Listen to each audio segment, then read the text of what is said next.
अरे सुनो भाई। क्या जी? अरे केवाड़ी खोलो। नहीं खोलूंगी। अरे भाई मेरा पिचकारी लेके भाग गई। पिचकारी दोगी? आज होली है। नहीं, मैं नहीं दूंगी। जानती नहीं हो आज के दिन पिचकारी का बहुत काम पड़ता है। ना ना ना, ये हमार पिचकारी हो, बाटे खातिर नहीं रख ले। ये पिचकारी आज घर ही रही, कहीं न जाए। घर में मोट पिचकारी लेके घुसल बाड़ू, ए धनिया हमार काहे रूसल बाड़ू। रूसी ना, हमार सामान लेके जाता नहीं। घर में मोट पिचकारी लेके घुसल बाड़ू, ए धनिया हमारे काहे रूसल बाड़ू। होता लेट तले बाह भर लिया। पिचकरिए सुनाए पिया, पिचकरिए सुनाए पिया, जगह पे दिया। पिचकरिए सुनाए पिया, जगह पे दिया। अरे काहे के लिए मेरा मूड खराब कर रही है भाई? जल्दी से दो ना। ना ना ना ना देव, आज न मिली पिचकारी, जगह पे दिया, जगह पे दिया, जगह पे दिया। होली में लाल पियर रंगावा घोराइल, खेलेला दुआरा पे यार बालो गाइल। अरे काहे नहीं समझ रही हो भाई?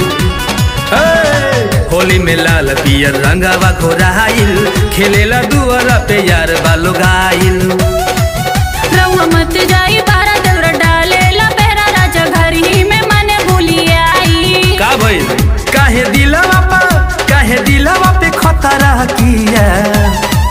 पिचकरिए सुनाए पिया, पिचकरिए सुनाए पिया, जगह पे दिया। पिचकरिए सुनाए पिया, जगह पे दिया। कहाँ दे दी हो यार? पिचकरिए सुनाए पिया, जगह पे दिया, जगह पे दिया, जगह पे दिया।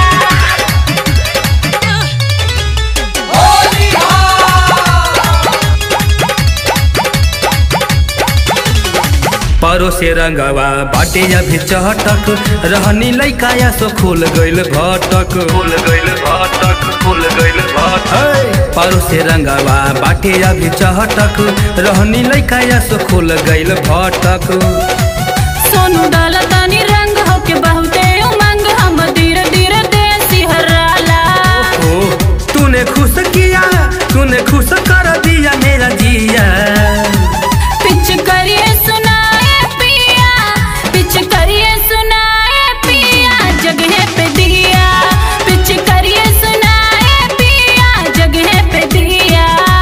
चलो ठीक है भाई, तुम्हारी पिचकारी अब कहीं नहीं जाएगी, यहीं पे रहेगी।